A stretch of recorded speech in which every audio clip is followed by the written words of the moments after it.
पुष्पमाल्यादीनि सुगंधनि माल्यादीनि विप्रभो मया हतानि पुष्पाणि पूजार्थ प्रतिगृहीताम्। ओम भूर्भुवस्सुः श्री सत्यनारायणाय नमः। पंचदेवताभ्यो नमः।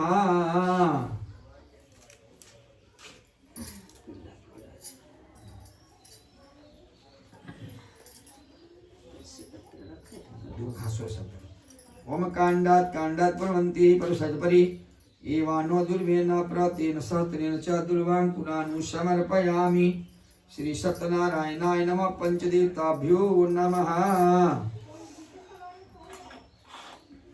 तुलसी पत्ता सेवंतिका बकुल चंपक पाटलांबजे पुन्ना गयाति गर्भिरसाल पुष्पे बिल्वा प्रवाह तुलसी दल मंजरी भी त्वं पूजयामि जगदीश्वर मे प्रसीदः। ओम पुष्पमालां समर्पयामि तुलसीदल मंजरीं च समर्पयामि। धूपैवला ओम वनस्पतिर्षो धूपो गन्धाढ्योत्तमं पुष्पमागतदेवानां धूपोऽयं प्रतिगृहीताम्। ओम चंद्रमा मनसो जातसो सूरजो अजायतः सोतापरसुहृदयजायतः धूपमाज्ञापयामि दीपं दर्शयामि। सत्यनारायणाय नमः। पंचदेवताभ्यो नमः। हस्तं प्रक्षाल्य हृषिकेशाय नमः। प्रसाद में डाल के एक उठा देंगे। तौद्यम वस्तु गोविंद त्वमेव समर्पये गृहान् संकृत्वा प्रसीद परमेश्वर सत्यनारायणाय नमः। श्रीमद्गणाधिपते नमः। दुर्गा दिव्यै नमः। नैवेद्यं समर्पयामि। श्री शाम्ब सदाशिवाय नमः। सूर्यनारायणाय नमः। नैवेद्यं समर्पयामि। सूर्यनारायणाय नमः।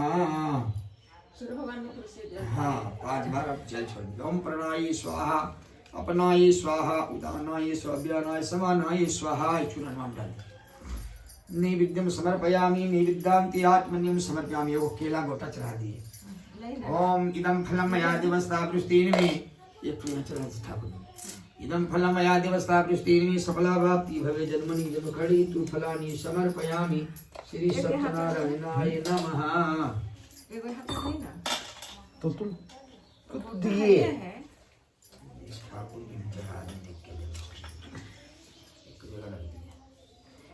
ओम पुंगी फलम महादेवं नागादिलुप्तं कीलातुं ताम्बूलं प्रतिगृहीतां सम्यक् हिरण्यगर्भत्तं हेम बीजं विभावसो अनंत पुण्य फलमद शांति प्रक्षमे ताम्बूलं पुंगी फलं दक्षिणादुसहितं समर्पयामि। पंचदेवताभ्यो नमः। परम प्रदक्षिणा प्रदक्षिणा ओम मानिकात् पापानि जन्मान्तर्कृतानि च तानि नश्यन्तु प्रदक्षिणां पदे पदे नमस्करोमि। ओम जन्मन्त देवास्तानि धर्माणि प्रथमानि शरणते हनाकं महिमान सजन्द पूर्वे श्रद्धः शान्ति देवा मंत्र पुष्पाञ्जलिं समर्पयामि। देखो आपका तो सच में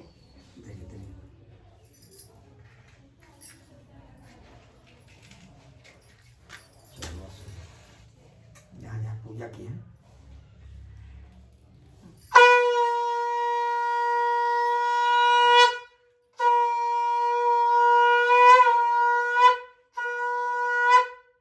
सत्यनारायण स्वामी की जय। वृंदावन बिहारी लाल की जय। कर्पूर गौरम करुणावतारम संसार सारम भुजगेन्द्रहारम सदा नमामि। नमो वरुणदेवाय गोब्राह्मणाहिताय च जगताय कृष्णाय गोविन्दाय नमो नमः। आकाशात् पतितोत्थागति सागरं सर्वदेवं नमस्कारं केशवं प्रति गच्छति। सत्यनारायण स्वामी की यमुना बिहारी लाल या देवी सर्वभूतेषु बुद्धिरूपेण संस्थिता नमस्तस्यै नमस्तस्यै नमस्तस्यै नमो नमः। अच्छा पियो प्रेम से बोलिए शारदा माई की जय। ये सब सबको लगा दे वो ऐसे लगा दिया। हाँ सब डला गया तुलसी पत्ता हो गया लग गया। लगा दिया। ओम नमो ब्रह्मदेवाय गोब्राह्मणाहिताय च जगदीताय कृष्णाय गोविंदाय नमो नमः। मंगलम भगवान विष्णु मंगलम गणध्वजा मंगलम पुनिकाक्ष मंगलाय तनो हरि। भगवान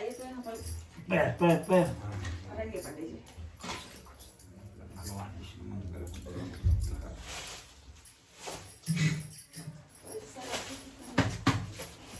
चाहे तो लिया ना रखे है ये वाला तो ये तो लिया ना मैं चेंज कर सकता हूँ। चल तो है ना 5-5 का है ये लाए थे और 20 का चाह है नहीं और लाके रखे थे कुछ 2 20 का था हाँ यही 5 के उसी का दीजिए ना हाँ दे दीजिए यही 5 का दीजिए ना दीजिए प्रणाम। मंगलम भगवान विष्णु मंगल मूर्धय मंगल मुनिकाक्ष मंगलाय तनो हरि। हेलो हाँ कुछ नहीं आज है कल नहीं है आज है। एगो तिथि घट गया था तिरोसी चतुर्दशी एक दिन था इसलिए ऐसा हुआ है ना गिनती में चल रहे होंगे उस हिसाब से कल हो जाएगा। एक तिथि हाल था आज वो पास करिए ठीक प्रेम से बोले सत्यनारायण स्वामी की जय। प्रथम अध्याय एकदा मुनिये सर्व सर्व लोक ही तीर्था सुरमे नेमि सारण्ये गोष्ठी चक्र मनोरमम तदंतरे महातेजा व्यास शिष्या महासा सुशिष्य गणायक्तो समायातु हरि स्मरणम। एक समय प्राणियों के हित चाहने वाले समस्त मुनियों ने परमरमणिक नेमि सारण क्षेत्र में मन को प्रसन्न करने वाली सभा की। उसी समय अति तेजस्वी व्यास जी के शिष्य जी शिष्योगणों के सहित हरि नाम का स्मरण करते हुए आए और समस्त शास्त्रों को जानने वाले श्री सूर्य जी को आते हुए देखकर महा तेजस्वी शौनक आदि मुनिगण खड़े हो गए। और सब धर्मों को जानने वाले में श्रेष्ठ सूर्य जी तथा परम वैष्णव शौनक आदि ऋषि परस्पर सिकता से पृथ्वी पर दंडवत नमस्कार करके शौनक आदि मुनि के आसन पर संपूर्ण शिष्यों से बैठ गए। बैठे हुए श्री सूर्य जी से शौनक आदि मुनि नमस्कार कर हाथ जोड़कर कहा कि हे महर्षि हे सर्वज्ञ श्री सूर्य जी इस कली काल में मनुष्यों को हरि भक्ति की सुपाय से होगा हे भगवान कहिए। क्योंकि कली काल में प्राणी पाप करने में तत्पर वेद विद्या से विहीन हो जाएंगे उनका कल्याण किस प्रकार होगा। इस कलयुग मनुष्य प्राणों को थोड़ी सी धारण की भी थोड़ी आयु वाले निर्धन अनेक पीड़ाओं से होंगे। प्राय पुण्यति परिश्रम से होता है। इस कलयुग में कोई मनुष्य पुण्य न करेगा सब पुण्य के नष्ट होने से पापों में वृद्धि हो जाएंगे। सब तुक्ष ज्ञान वाले हो जाएंगे। तुक्ष ज्ञान वाले मनुष्य अपने मन से नष्ट हो जाएंगे। हे सूत जी किस तरह अल्प परिश्रम थोड़े धन न कुछ ही समय में ऐसा पुण्य फल प्राप्त हो हम लोगों की सुनने की इच्छा है वर्णन कीजिए। जिसके उपदेश से मनुष्य पुण्य पाप करता उसका भागी होता है। पुण्य का उपदेश करने वाला दयावान कपट निष्पाप पर निर्विरोधी या चार तरह के मनुज है नारायण के समान है। संसार में ज्ञानी होकर जो दूसरों को ज्ञान नहीं देता उस पर ज्ञान रूपी परमेश्वर प्रसन्न नहीं होते। जो पुरुष रत्न रूपी ज्ञान से दूसरों को संतोष देते हैं उन्हें मन स्वरूप धारण किए वे नारायण ही जाने। हे महामते साकुन व्रत है जिसके करने से मनवांचित फल की प्राप्ति हो। हे मुनि श्रेष्ठ आप वेद वेदांत के ज्ञाता हैं। आप जैसा दूसरा कोई वक्ता नहीं दिखता क्योंकि आप श्री वेद व्यास के शिष्य। सूत जी बोले कि हे मुनि श्रेष्ठ तुम धन्य हो। तुम ही वैष्णव में अगर गण्य हो कारण की सदैव प्राणियों का हित चाहते हो। हे शौनक सुनो मैं आप सूतम व्रत को कहूंगा जिस व्रत को नारद जी ने लक्ष्मीपति भगवान विष्णु से पूछा था। जिस प्रकार भगवान ने देव ऋषि नारद से कहा था हे ऋषियों से सावधान होकर सुनो। इति स्कंद पुराणे वा खंडे श्री सत्यनारायण व्रत कथायां प्रथम अध्याय। प्रेम से बोले सत्यनारायण स्वामी की जय। नारायण की जय। अध्याय नारद उवाच एकदा नारद योगी प्रानुग्रह खंडचना प्रतनु विधानु लोकान् मृतलोकामुपागता तत्र दृष्ट्वा जना सर्वे नाना क्लेश समाविता नाना योनि स उत्पन्नां क्लेशयन्त पाप कर्म भी। एक समय नारद जी समस्त प्राणियों की हित की इच्छा से अनेक लोकों में घूमते घूमते मृत्यु लोक में आए। यहाँ आए तो देखे कि सब मनुष्य जो है अनेक जीवनों पर अपने पाप कर्म से क्लेशित हो रहे दुख पा रहे। इन लोगों का दुख एक प्रकार से दूर होगा ऐसा मन में विचार के तत्काल विष्णु भगवान के पास गए। वहां गए तो देखे कि जिनके शुक्ल वर्ण है चार भुजाएं देवी सनारायण है जिन्होंने हाथ में शंख चक्र गदा पद्म को धारण किया है वनमाला से सुशोभित है नारायण है। देखकर नारद जी स्तुति करने लगे बोले कि भगवान वचन और मन से न कहने न धारण करने योग अनंत शक्ति और निर्गुणात्मक है। अखिल सृष्टि को उत्पन्न करता और भक्तों को दुखों को नाश करने वाले आपको नमस्कार है। यह सुनकर विष्णु भगवान बोले कि हे नारद तुम किस काम से आए हो। जो मुझसे पूछोगा मैं उसका सही से उत्तर दूंगा। नारद जी ने कहा कि हे भगवान मैं मृत्युलोक से आ रहा हूँ। मृत्यु लोक के प्राणी हैं जो अनेक जीवन उत्पन्न अपने पाप कर्म से क्लेशित हो रहे हैं, किस छोटे उपाय से उनका क्लेश दूर होगा, मैं ऐसा उपाय सुनना चाहता हूँ। भगवान ने कहा कि हे नारद, समाज जनों पर कृपा कर तुमने बहुत अच्छा प्रश्न पूछा है, जिसके करने से मनुष्य मोह से छूट जाता है, मैं ऐसा उपाय कहता हूँ। हे नारद, जो व्रत तीनों लोक के अति दुर्लभ है, आप आज आपके कहने से मैं प्रकाशित कर रहा हूँ, वो श्री सत्यनारायण भगवान का व्रत है, जिसको विधि पूर्वक करने से प्राण इस लोक में सुख पाकर अंत में सतलोक हो जाता है। यह सुनकर नारद जी बोले कि भगवान, इस व्रत का क्या फल है, क्या विधान है, पहले किसने व्रत को किया, किस समय व्रत करना चाहिए, इसका सारी विधि व्यवस्था है जो विस्तार पूर्वक वर्णन करे। तब भगवान ने कहा कि इसके करने से दुख शोक आदि का नाश, धन धान की वृद्धि, संतान की प्राप्ति, सर्वते विजय प्राप्ति होती है। जिस किसी भी मनुष्य के मन में श्रद्धा भक्ति हो, उसी दिन सायंकाल में श्री सत्यनारायण भगवान का व्रत करे और अपने भाई बंधु तथा ब्राह्मणों के साथ धर्म शास्त्रोत्तम नैवेद्य का भोग लगावे। केले का फल, घी, दूध, गेहूं का चूर्ण लेवे, गेहूं का चूर्ण तो चावल का चूर्ण, खार अथवा गुड़ी मिलावे, सवा पथवा सवा शेर के हिसाब से मिलाकर भक्ति भाव से श्री सत्यनारायण भगवान को नैवेद्य का भोग लगावे। कथा सुनकर ब्राह्मणों को दक्षिणा दे भोजन करावे। फिर श्री सत्यनारायण भगवान के प्रसाद को अपने भाई बंधु के साथ खाकर रात्रि में नित्य गीता आदि का आचरण करे। तदनंतर सर्वसोत्ताग्र भगवान श्री सत्यनारायण का ध्यान करता हुआ अपने अपने घर जाए। इस प्रकार व्रत करने से नीचे मनोकामना परिपूर्ण होती है। विशेषकर कली काल में भूमि परिसवर का दूसरा कोई उपाय नहीं। हे नारद, जिन्होंने पहले इस व्रत को किया उसकी भी कथा कहता हूँ। काशीपुरी नगर में एक सतानंद नाम का निर्धन ब्राह्मण रहता था। क्षुधा और तृष्णा से व्याकुल होकर पृथ्वी के ऊपर इधर उधर भ्रमण करता था। ब्राह्मण सदिक स्नेह करने वाले श्री सत्यनारायण भगवान ने वृद्ध ब्राह्मण का रूप धारण किया। आदर के साथ जाकर पूछा कि हे विप्रनिति, ही पृथ्वी के ऊपर इधर उधर तुम क्यों भटकते हो? हे दूजे, तुम उसका सारा कारण सुनना चाहता हूँ। ब्राह्मण बोला कि भगवान, मैं तेन निर्धन ब्राह्मण हूँ और भिक्षा के लिए पृथ्वी पर भ्रमण करता हूँ। यदि आप मेरी दरिद्रता दूर करने का उपाय जानते हैं तो कृपा करके बताइए। तो वृद्ध ब्राह्मण बोला, सभी मनोरथ को परिपूर्ण करने वाला, धन धान को बढ़ाने वाला उत्तम श्री सत्यनारायण भगवान का व्रत है। आप उन्हीं का व्रत पूजन करो, जिसके कारण मात्र से मनुष्य सब दुखों से मुक्त हो जाता है। इस प्रकार विधि विधान बतला दिए। आप वृद्ध रूपी धारी श्री सत्यनारायण भगवान जो थे अंतर ध्यान हो गए। तो जिस व्रत को वृद्ध ब्राह्मण ने मुझे करने के लिए कहा है, उस व्रत को मैं उसी करूंगा। ऐसे सोचते सोचते उस ब्राह्मण को रात भी नींद नहीं आई। वह प्रातः काल उठा, पूजन पाठ करने के बाद मन में इस प्रकार संकल्प किया कि आज ग्राम में भिक्षा मांगने से जो मुझे धन मिलेगा, उसी से मैं श्री सत्यनारायण भगवान का उत्तम व्रत करूंगा। इस प्रकार मन में संकल्प किया और भिक्षा के लिए चला।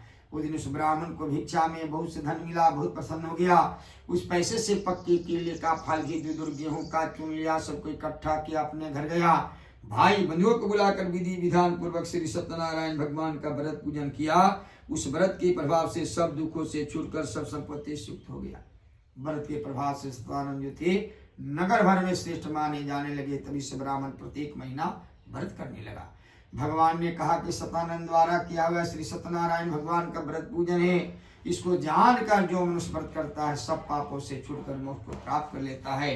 इति स्कंद पुराण व खंडे श्री सत्यनारायण व्रत धाम द्वितीय अध्याय। सत्यनारायण स्वामी की जय, लाल की जय। तृतीयोध्यायः श्रुतवाच एवं नारायणेनोक्तं नारदाय महात्मने मया तथा कथितं विप्रे किं कथयामिति। शौनकुवाच ततो विप्रादा व्रतं केन पृथिव्या चरिते मुने तथा सर्वश्रोतुमिच्छामि श्रद्धास्माकं प्रजायते। सूत ये बोले कि हे शौनक, विष्णु भगवान ने जिस तरह कहा मैंने तुमसे कहा।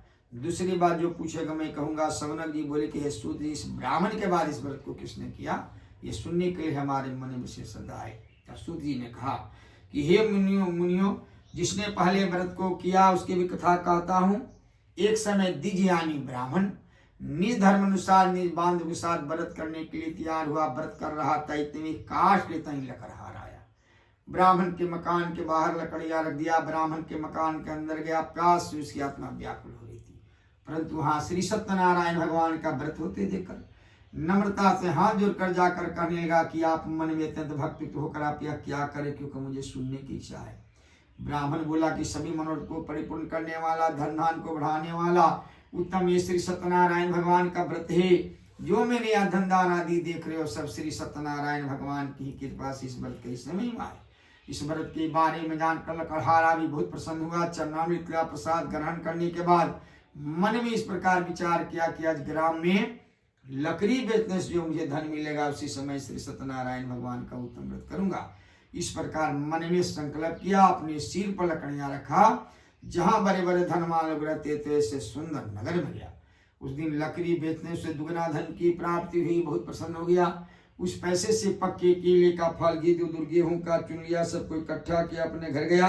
अब भाई बंधुओं को बुलाकर विधि विधान पूर्वक श्री सत्यनारायण भगवान का व्रत पूजन किया। उस व्रत के प्रभाव से लकड़हारा भी धन पुत्र से युक्त हुआ। इस लोक में सुख पाकर अंत में सतलोक हो गया। इतिहास स्कंद पुराण एवं खंडे श्री सत्यनारायण व्रत कथाएं तृतीयोध्याय। प्रेम से बोले सत्यनारायण स्वामी की जय, नाम बिहारी लाल की जय। चतुर्थोध्याय सूतवाचः आसीदूल काम खो नामा निपति नीलाम्बरा जितेन्द्रिय सत्यवादियं देवालयं प्रति दीने दीने धन दत्वादि जनता सुधी भार्य तस्पर मुग्धा च सरजु बदनासति भद्रसी नाल नदी तीरे सत्यस्य व्रतमाचरेत् इतस्मन्तरे तत्र साधुरेक समागता वाणिज्यात्मा बहुधने रत्नाघय परिपूरिता नावा संतापेता तीरे जगाम सतटं प्रति। सूत जी ने कहा कि राजाओं में श्रेष्ठ एक कुल का मुख नाम का जितेंद्रिय सत्यवादी राजा था।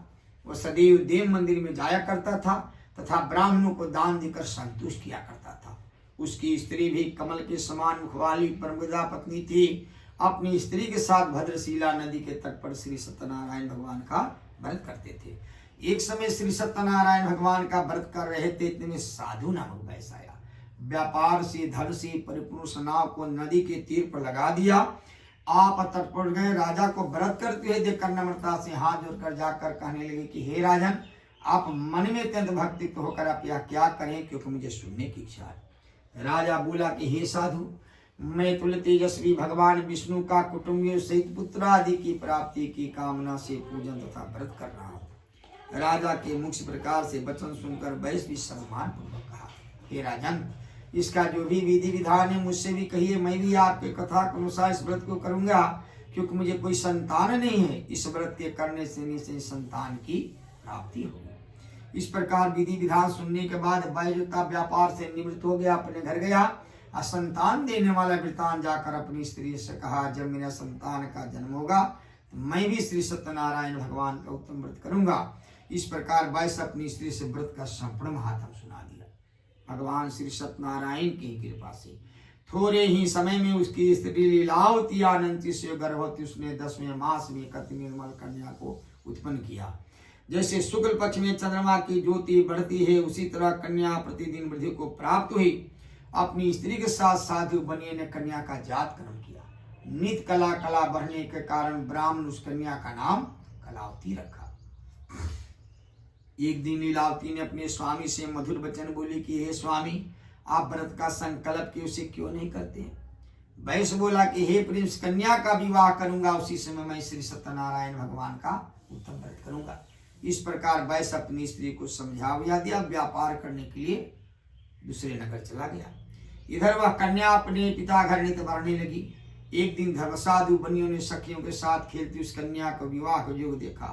तुरंत ही विवाह करने की मंत्रणा किया, दूत को बुलाया और कहा कि कन्या के विवाह के लिए अच्छे से अच्छे वर खोज कर लाओ। ऐसी आज्ञा पाकर दूजो था कांचन नगर गया। उस नगर से बनिक पुत्र को लाया। सुंदर गुणवान लड़के को देकर जाति भाई बंधु से विधि विधान पूर्वक उस कन्या का विवाह बनिक पुत्र के साथ कर दिया।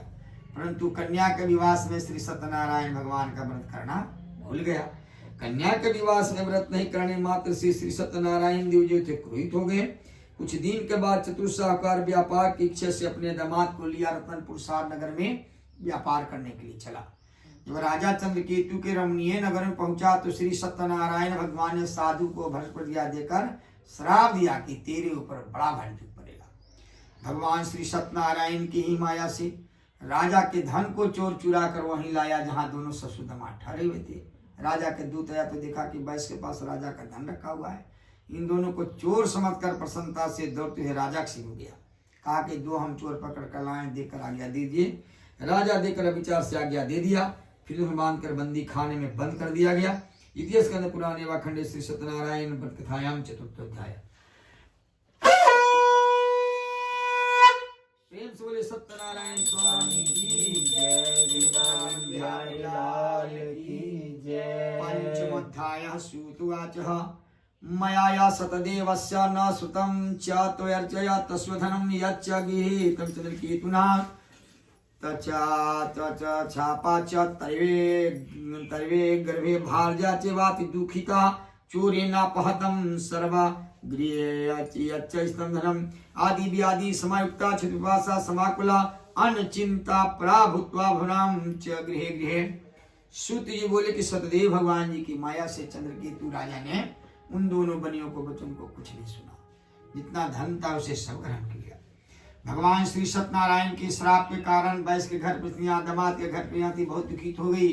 घर में जो रखा था चोरों ने चुरा कर ले गए। आदि व्याधि भूख प्यास की चिंता से घर घर घूमने लगी। भूख से दुखित होकर कलावती ब्राह्मण के घर गई। वहां गई तो देखी कि श्री सत्यनारायण भगवान का व्रत पूजन हो रहा है। वहां बैठकर कथा सुनी, निज मर्द को मांगा। प्रसाद ग्रहण करने के बाद कुछ रात्रि बीतने के बाद घर आई। रात्रि को घर आई तो माता प्रेम से पूछने लगी, पुत्री इतनी रात्रि तक तुम कहाँ रही, तेरे मन में क्या है ससत को। कन्या ने माता से सदवचन बोली कि मैं एक ब्राह्मण के घर गई थी, वहां श्री सत्यनारायण भगवान का व्रत होते देखा है। कन्या के मुख से प्रकार से वचन सुनकर साधु की स्त्री थी बहुत प्रसन्न हुई।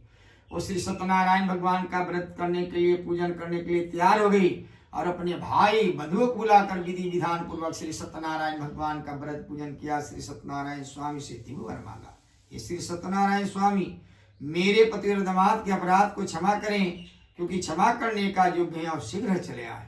इस तरह पूजन पाठ करने पर भगवान श्री सत्यनारायण प्रसन्न हो गए और राजा चंद्रकेतु को रात में सपन में दिखाई दिए और कहे कि हे राजन, प्रातः काल होते ही तुम दोनों सज्जन बनियों को छोड़ देना। जितना धन ग्रहण किया उसे सब दे देना, नहीं तो तेरा धन पुत्र आदि नष्ट कर दूंगा। ऐसा कहकर भगवान अंतर ध्यान हो गए। जब प्रातः काल हुआ तो राजा सभा के मध्य में अपना रात वाला सपन सुनाया और कहा कि दोनों को बंधन से विमुक्त कर सभा के समक्ष लाओ। ऐसी आज्ञा पाकर जो था दोनों को बंधन से विमुक्त किया, सभा के समक्ष लाया। पहले वाले बातों को सुन कर लगा। ससुर धर्मराज राजा को देखकर भय से व्याकुल हो गया। यह देखकर राजा बोले कि तुम्हें कोई भय नहीं, अभाग बस तेरे ऊपर बड़ा भार दुख पड़ा, तुम्हें कोई भय नहीं करना। ऐसा कहकर उनके हाथ पैर की हथकड़ियां कटवाई, छोड़ कर्म आदि करवाया, नए निर्वस्त्राभूषण दिए। जितना धन लिया था उसे दुगना धन दिया। अत्यंत बच्चों से संतुष्ट किया। दोनों बनियों ने राजा को नमस्कार कर कहा कि आपकी कृपा से मैं घर जाती हूँ। इतिहास पुराण एवं खंडे श्री सत्यनारायण बलधाम पंचमोध्याय। प्रेम से बोले सत्यनारायण स्वामी की जय। लाल की जय। षष्ठोध्याय सूतवाच पूजा तु कृतवान् साधु मंगलचार पूर्वकम् ब्राह्मणे भोधनं दत्त्वा तदा दत्तातु नगरं यो किंचिदा दूरं गति साधु सत्यनारायणं प्रभु जिज्ञासं कृतवान् साधो किमुतो नौमि स्थितां ततो महाजनो मतो हेल्या च परवश वै कथं पीक्षसि भोजननिरां मुद्राणि तु किमिच्छसि लतापत्रादिकं चैवावर्ते तरणममानिष्ठनं तदच्च श्रुत्वा सत्यं भवतु ते वचा। सूत जी बोले कि साधु जो था फिर वहां भगवान पर मंगलचार पूर्वक पूजन किया, ब्राह्मणों को दान देकर निज नगर को चला। कुछ दूर जाने के बाद श्री सत्यनारायण भगवान ने बैस के मन के बात को जानने के लिए वृद्ध ब्राह्मण का रूप धारण किया। आदर के साथ जाकर पूछा कि हे बैस, तेरे नाम में क्या भरा हुआ है। बनिक पुत्र हंसते बोला, क्यों दंडी क्यों पूछते हो, क्या धन लेने की इच्छा है। मेरे नाम में तो बेलपतादी भरे हुए हैं। भैंस का इस प्रकार से कठोर वचन सुनकर दंडी भगवान बोले कि तुम्हारा वचन सत्य होगा, ऐसा ही होगा। ऐसे कहकर उसके पास से हट गई। थोड़ी दूर में जाकर समुद्र के तीर पर बैठ गई। दंडी सन्यासी के चले जाने के बाद बैस नाव को ऊंची उठी देखा तो विस्मय पड़ गया। नाव में गया तो देखा कि नाव यह बेल पताली से भर गई। मूर्छित होकर जमीन पर गिर पड़ा। जब सचेत हुआ, होश आया तो बहुत चिंता करने लगा। तब उसका दामाद बोला कि चिंता करने का समय नहीं है, तुम्हें दंडी भगवान श्राप दिया। तुम कहीं शरण में चलना चाहिए, तभी हमारी मनोकामना परिपूर्ण होगा। वैश्य दामाद के मुख से प्रकार से वचन सुनकर तो दंडी भगवान के पास गया। आदित्य वचन देख उनको देखा। आदित्य वचन बोला कि जो मैंने आपसे सत वचन कहे तो उस अपराध को क्षमा कीजिए। बारंबार शोकाकुल हो गया। तब उसको रुदन करते देखकर दंडी भगवान बोले कि तुम रो मत, मेरे वचनों को सुन। तू मेरी पूजा सदा भी करोते दुर्बुद्धे, मेरी आज्ञा से तुझे बार बार दुख प्राप्त हुआ। ये सुनने के बाद वैजोता स्तुति करने लगा, बोला कि भगवान आपकी माया से मोहित ब्रह्मादि देवता आप रूप को नहीं जानते, तो मैं ज्ञानी कैसे जान सकता हूँ। प्रसन्न हो जाइए, मैं अपनी वृता के अनुसार आपकी पूजा करूंगा। मुझ शरणगत की रक्षा कीजिए और नौका को पहले की तरह धन से परिपूर्ण कर दीजिए। ऐसा बार बार भक्ति वाणी सुनने पर जनार्दन भगवान प्रसन्न हो गए। मनवांचित वरदान देकर वहीं से ध्यान हो। वैश्य नाव में आकर देखा कि नाव जो धन से परिपूर्ण हो गया, जैसा था वैसा ही हो गया। बड़ा हर्षित हुआ। यत्न पूर्वक नाव को सहेजा अपने देश की ओर चला। जब देश के निकट आया तो दामाद से कहने लगा कि मेरे तनपुर वाली है नगरी, उसे देखो और धन की रक्षा करने वाला दूत को पहले घर भेज दिया। दूत नगर में जाकर साधु की पतिव्रता स्त्री को देखकर अभिट वचन बोला कि ग्राम के निकट बहुत सी सुमित के साथ शेर इस नगर से भी पा गए। दूत के मुख से प्रकार से वचन सुनकर साधु की स्त्री थी बहुत प्रसन्न हुई। वो श्री सत्यनारायण भगवान का पूजन कर रही थी। पूजन से निवृत्त होकर प्रसाद ग्रहण करने के बाद पुत्री से बोली कि पुत्री, मैं अपने पति के दर्शन करने जाती हूँ, तुम से ले आना। कन्या जो थी वो भी श्री सत्यनारायण भगवान का व्रत पूजन कर रही थी, परंतु माता के वचन को सुनकर वो भी व्रत को झटपट समाप्त कर दी। प्रसाद का परित्याग कर पति के दर्शन करने चले गए। प्रसाद की आवाज़ कारण श्री सत्यनारायण देव क्रोधित हो गए। उसको पति को नाव से जल में डुबो दिया। कलावती कन्या अपने पति को न देख रोती भूमि पर गिर पड़ी। नाव चलाने वाले भी चिंता करने लगे। तब लीलावती कन्या को दुखी देखकर अति विह्वल होकर रोने लगे। अपने पति से कहने लगी, इसी क्षण नौका के साथ वह कैसे लक्षित हो गए, न जाने किस देवता के अनादर से नौका जन्म दिख रही है। श्री सत्यनारायण भगवान के महत्व को कौन जान सकता है। यह कहकर कन्या को गोद में लेकर रोने लगी। कलावती कन्या भी स्वामी के नष्ट होने से पति की पादुका लेकर सती होने का मन में निश्चय किया। कन्या के चरित्र को देखकर साधु बनिया जो था तन सुख से संतप्त हो गया। बोला कि मैं श्री सत्यनारायण भगवान की माया से बार बार छला गया हूँ। यथा विभव मैं श्री सत्यनारायण भगवान का व्रत पूजन करूंगा। सबको बुलाकर बार बार विनती सुनाया, अष्टांग दंडवत किया। इस पर दीन जनों के पालन करने वाले श्री सत्यनारायण भगवान प्रसन्न हो गए। श्री सत्यनारायण भगवान कृपा से आकाशवाणी हुई कि हे वैश्य, तेरे कन्या प्रसाद का परित्याग कर पति के दर्शन करने चली आई। इस कारण से तेरे कन्या का पति लिप्त हो गया। यदि घर जाकर प्रसाद ग्रहण कर लौट कर आए तो तेरे कन्या का पति से मिल जाएगा। आकाश मंडल से ऐसे वचन सुनने के बाद तुरंत कन्या घर गई। प्रसाद ग्रहण कर लौट कर आई तो अपने पति के स्थान पर देखी, बहुत प्रसन्न हो गई। पिताजी से कहा, पिताजी विलंब न कीजिए, घर चलिए। कन्या का मुख प्रकार से वचन सुनकर साधु बहुत प्रसन्न हो गया। अपने इष्ट मित्र दामाद के साथ घर गया। दूसरी हर पूर्णिमा संक्रांति पर सदैव श्री सत्यनारायण भगवान का व्रत पूजन करने लगा। फिर लोक में सुख पाकर अंत में सतलोक हो गया। स्कंद पुराण खंड श्री सत्यनारायण व्रतम षष्ठ अध्याय।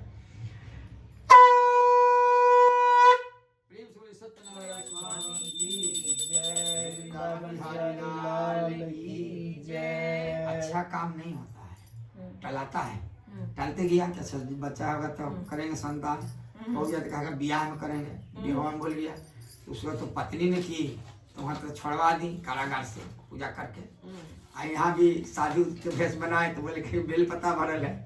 हमारे कहते जा रहा है झूठ भी बोल। तो कहने का है कि भगवान डेरा का पूजा नहीं करा रहे। एक कर्म है मेरा, जन्म से देव ऋण, गुरु ऋण, पितृ ऋण, 3 ऋण से हम बंध जाते हैं। हाँ, जन्म से तो देवताओं का ऋण से कब यही पूजा कर रहे हैं। ये क्या कर रहे हैं, रोप रहे हैं धान खेत में, चना लगा रहे हैं, बजरा लगा रहे हैं, मसूर कैसे लगा रहे हैं, वैसे ही कर रहे हैं। आने वाले पीढ़ी जो मेरा है ऐसा नहीं है, आने वाले जो उनके लिए सुख शांति के लिए सब कर रहे हैं। अपना तो जो ही रहा है, लेकिन आने वाले कहेगा हाँ हमारा दादा है, दादी थी, खूब कथा करती थी, पूजा कहते हैं ना, और सुख में रहता है, वो लोग भी सीखता है। एक तरह से रोप रहे हैं। जो देवताओं की पूजा करके गुरु में गुरु मंत्र देव जाप कर करके या पितरों का तर्पण करके, पितर लोग मनाते हैं ना कि मेरे घर में उत्सव हो, ब्याह हो, वंश का वृद्धि हो, बाप ही मनाते हैं, दादा ही मनाते हैं, परदादा ही मनाते हैं। पितर लोग नहीं होता, कहता है ना कि पितर गड़बड़ा गए हैं या शादी में बाधा हो रही तो कहते पितृ दोष हो गया। बाधा हुई, अब संतान नहीं हो रहा, पितृदोष लग गया, इससे होता है। फिर उनको आदमी शांति करता है, गया जाता है, बनारस जाता है, पिंडी करता है ना। ये कर्म है, वो थोड़े कर रहे हैं भगवान की पूजा की, मेरा एक कर्म है। अब आप थोड़े कहिएगा बेटा को तुमको गोड़ लागो, उसका कर्म न है। कहीं जा रहा है तो गोड़ लागे जाएंगे, माता पिता का छोटा में सिखा दिया, आदर करेंगे। हाँ, छोटा में सिखाएंगे कि गोड़ लागो, माता है, पिता है, गुरु है, पंडित जी है। पहला गुरु तो माता पिता है। ये कर्म है, करना है। आप बच्चा को सिखाएंगे तो सीखेगा, उसका कर्म है। हाँ, बड़ा हुआ तो उसका कर्म है, क्यों का करे। हाँ, यही बात है। सप्तमोध्याय।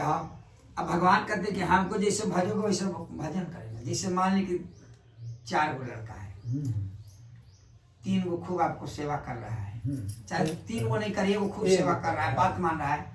यहाँ से रांची जाए में 5 बार फोन मारिएगा, कहाँ पहुँचे है ना, कहाँ पहुँचा। अब गुस्सा रहेगा तो कहीं जा नहीं, कहते गुस्सा नहीं, स्वाभाविक बात करें। तो इसी भगवान है, हम उनको ऐसे ही वही जाप रहे हैं भजन। जैसे माता पिता का पूजा कर रहे हैं, सेवा, तो उसका प्रति स्नेह होता है ज्यादा। ये बात है कि नहीं, सब बात नहीं है कि कितनों है ही तो मान ही रहे हैं कि सब पुत्र है, मानेगा। एक बार विचार कर रहे हैं भगवान, फिर भी भगवान विचार करते हैं कि नहीं, मेरे लिए संतान एक ही है, लेकिन थोड़ा सा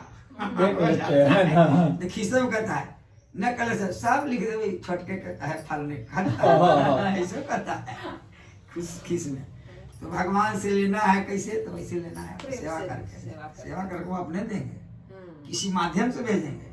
आप कैसे लग रहा कि नहीं, किसी माध्यम से भेज देंगे। पैसा का जरूरत है, कहे न कि स्वर्ण का बारिश करवा दिया वो पैसा, कनक धारा स्तोत्र बोल के, लेकिन पैसा उतने लिए जितना जरूरत था, बाकी लौटा दिए कुबेर जी को, इतने चाहिए। सप्तम अध्याय। आसीत् राजा प्रजापालन तत्परा प्रसाद सदैव सुदुःखम् आपशः एकदा सवनं गत्वा हत्वा बहुविधानं पशु आगतवट मूलं च दृष्ट्वा सत्यस्य पूजनम्। सूत जी बोले कि सूत जी बोले कि प्रजा का पालन पोषण करने में एक तुंधवन नाम का राजा था, वो भी श्री सत्यनारायण भगवान का प्रसाद का परित्याग किया, बहुत दुख पाए। एक समय वन में गए शिकार खेलने के बाद एक बरगद के पेड़ के नीचे वहां गए तो देखे कि बहुत भयानक एक प्रेत था। उसको देखकर राजा बोले कि किस कारण से तुझे प्रेत जोड़ने की प्राप्ति, इसका कारण बता। प्रेत बोला कि पूर्व जन्म में पाप कर्मों के कारण से मुझे प्रेत जोड़ने की प्राप्ति हुई। आप तो राजा हैं, सभी बांधों का उद्धार करने वाले, मेरे उद्धार करने का प्रयत्न करें। यह सुनकर राजा बोले कि तुम तो प्रेत हो, मेरे साथ चले विश्वासघात कर सकते हो। यह सुनकर प्रेत जो था राजा का श्वासन दिया और बोला कि इस वन में आपसे हमारा मित्रता हो गई है। मित्र के साथ विश्वासघात करने से जब तक श्रोतर्मा रहते हैं तब नरक आदमी यातना भोगनी पड़ती है। राजा सोचे तो प्रेत कभी नरक दबा दोगे, तो बोला कि नहीं, इस वन में आप आए हैं, बातचीत कर लिया तो मित्र हो जाता है, इसलिए मित्रता हो गया। ऐसा करेंगे तो सूर्य चंद्रमा रहते हुए नरक आदमी भोगना पड़ना है। ये सुनकर राजा बहुत प्रसन्न हुए। फिर लिए राजा प्रेत को अपने साथ चल दिए। शिकार खेलने के बाद एक बरगद के पेड़ के नीचे विश्राम करने लगे। प्रेत जो था बरगद के पेड़ पर मर गया। राजा देखे कुछ स्थान पर ग्वालो जो था भरपूर बांध सहित श्री सत्यनारायण भगवान का व्रत पूजन करे थे, परंतु राजा अहंकार बस पूजन देखने नहीं गए। भगवान श्री सत्यनारायण को प्रणाम ही किया। जब ग्वालों ने श्री सत्यनारायण भगवान के प्रसाद राजा के समीप ले जाकर दे दिया, सबको इच्छानुसार प्रसाद ग्रहण किया, परंतु राजा अहंकार बस प्रसाद का परित्याग कर घर चले गए। इधर क्षुधा तृष्णा से व्याकुल होने के कारण प्रिय जो था श्री सत्यनारायण भगवान का प्रसाद को प्रेम पूर्वक ग्रहण किया, उसको स्वर्ग से विमान उसको मोक्ष की प्राप्ति होगी। राजा जो थे अहंकार बस घर चले गए थे, वहां गए थे, देखे कि उनके धीरे धीरे धनदान आदि सब नष्ट होने लगा। उनके 100 पुत्र थे, नष्ट हो गया। यह देखकर राजा ने मन विचार किए कि श्री सत्यनारायण भगवान में धन पुत्रों को नष्ट किया है। भगवान श्री सत्यनारायण के प्रसाद के अनादर के कारण ऐसा हुआ है। ठीक नीचे वहीं चलना चाहिए जहाँ भगवान का पूजन हो रहा था। इस प्रकार राजा ने मन में विश्वास किया, ग्वालों के शिविर में उस स्थान पर जाकर विधि विधान पूर्वक श्री सत्यनारायण भगवान का व्रत पूजन किया, क्षमा मांगा। पुण्य सदैवान के प्रसाद से राजा भी धन पुत्रों से हित हुआ। इस लोक में सुख पाकर अंत में सतलोक को गया। जो श्री सत्यनारायण भगवान को व्रत को करता है, पवित्र